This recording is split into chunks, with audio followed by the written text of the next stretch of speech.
Assalamualaikum warahmatullahi wabarakatuh. Perkenalkan, nama saya Fitriani dengan NIM A40120050 dari kelas D PGSD.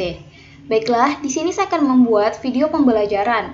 Video ini dibuat untuk memenuhi tugas akhir atau final test dari mata kuliah komputer. Di sini saya akan menjelaskan 4 materi. Yang pertama, integrasi TIK dalam pembelajaran di SD. Yang kedua, bagaimana penerapan pembelajaran TIK di sekolah dasar pada kelas rendah dengan kelas tinggi. Yang ketiga, penggunaan fungsi Microsoft Excel minimal 5 fungsi buton yang ada di menu bar. Dan yang keempat, pemanfaatan internet dalam men-search jurnal nasional dan jurnal internasional. Selanjutnya kita akan menuju ke materi yang pertama. Integrasi TIK dalam pembelajaran di SD. Baiklah, sebelum kita membahas integrasi TIK itu seperti apa, pertama-tama kita harus memahami dulu pengertian dari integrasi. Integrasi berasal dari bahasa Inggris, yaitu integration, yang berarti kesempurnaan atau keseluruhan. Sedangkan menurut Kamus Besar Bahasa Indonesia atau KBBI, integrasi diartikan sebagai pembauran hingga menjadi suatu kesatuan yang utuh.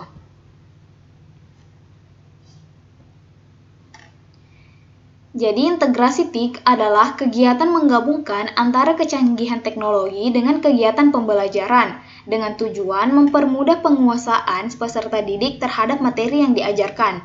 Jadi, dapat dikatakan bahwa integrasi TIK dalam lingkup sekolah dasar adalah kegiatan penggabungan kecanggihan TIK ke dalam pembelajaran maupun sistem administrasi pada lingkup sekolah dasar yang dilakukan oleh semua pihak, terutama guru. Selanjutnya yaitu bentuk integrasi TIK di lingkungan SD. UNESCO mengklasifikasikan tahap penggunaan TIK dalam pembelajaran ke dalam 4 tahap, yaitu yang pertama tahap emerging. Tahap di mana seseorang baru mulai menyadari akan pentingnya TIK dalam kegiatan pembelajaran dan berupaya untuk menerapkannya.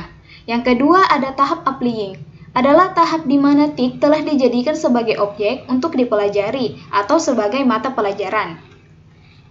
Yang ketiga ada tahap integrating, merupakan tahap di mana TIK telah mulai diintegrasikan atau dipadukan ke dalam kurikulum pembelajaran.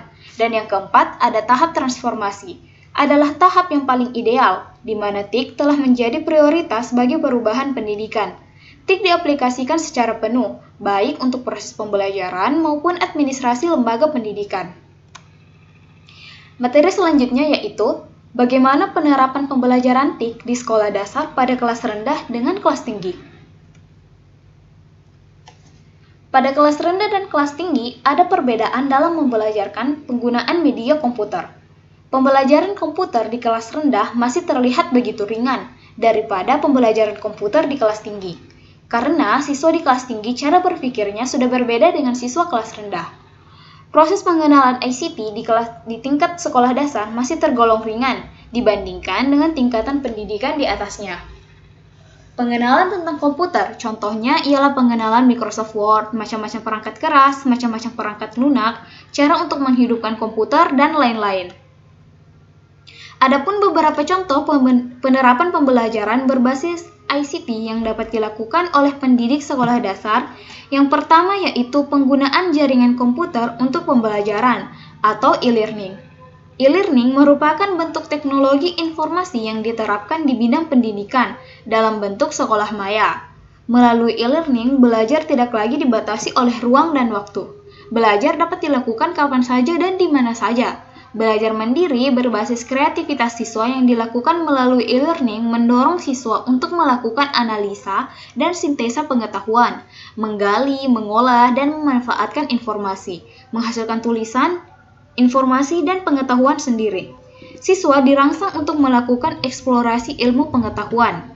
Fasilitas yang dapat dimanfaatkan oleh siswa untuk belajar melalui e-learning diantaranya e-book, e-library, interaksi dengan pakar, email, mailing list, newsgroup, dan lain-lain. Yang kedua yaitu ada teknologi informasi untuk media pembelajaran. Penerapan ICT dalam pembelajaran salah satunya adalah menggunakan media pembelajaran yang dapat meningkatkan kualitas kemampuan siswa. Untuk hasil yang optimal, pembelajaran harus menyenangkan dan merangsang imajinasi serta kreativitas siswa. Penggunaan multimetode dan multimedia sangat membantu untuk meningkatkan hasil belajar. Teknologi informasi dengan teknologi audiovisual menghasilkan fitur-fitur baru yang dapat dimanfaatkan dalam pendidikan. Pembelajaran berbasis multimedia atau teknologi yang melibatkan teks, gambar, suara, dan video dapat menyajikan materi pelajaran yang lebih menarik, tidak monoton, dan memudahkan penyampaian. Selanjutnya yaitu penggunaan fungsi Microsoft Excel minimal 5 fungsi buton yang ada di menu bar. Yang pertama yaitu ada menu New. New digunakan untuk membuat halaman kerja baru. Yang kedua ada Open. Open digunakan untuk membuka file Microsoft Excel yang sudah ada. Yang ketiga ada Save. Save digunakan untuk menyimpan sementara. Maksudnya seperti ini. Jika kita sudah melakukan pengeditan dan ingin menyimpan dengan klik menu Save. Yang keempat ada Save As. Digunakan untuk menyimpan dokumen. Bedanya, jika kita ingin menyimpan dokumen yang sudah diedit dan ingin membuat duplikat dari dokumen tersebut, kita dapat menggunakan menu Save As. Yang kelima ada Close, yaitu digunakan untuk menutup aplikasi Microsoft Office. Materi selanjutnya yaitu pemanfaatan internet dalam men-search jurnal nasional dan jurnal internasional. Sumber-sumber informasi tanpa batas dan aktual dengan sangat cepat dapat diakses melalui internet. Adanya internet memungkinkan seseorang di Indonesia untuk mengakses perpustakaan di Amerika Serikat dalam bentuk digital library. Internet akan membantu dalam menyelesaikan penelitian dan tugas akhir mahasiswa. Tukar-menukar informasi atau tanya jawab dengan pakar dapat juga dilakukan melalui internet. Tanpa teknologi internet, banyak tugas akhir dan tesis atau bahkan disertasi yang mungkin membutuhkan waktu lebih banyak untuk menyelesaikannya. Internet sangat bermanfaat bagi akademisi, karena melalui internet akan mempermudah dalam mencari referensi, jurnal, maupun hasil penelitian yang dipublikasikan dalam jumlah yang berlimpah. Para mahasiswa tidak lagi harus mencari buku di perpustakaan sebagai bahan untuk mengerjakan tugas-tugas kuliahnya.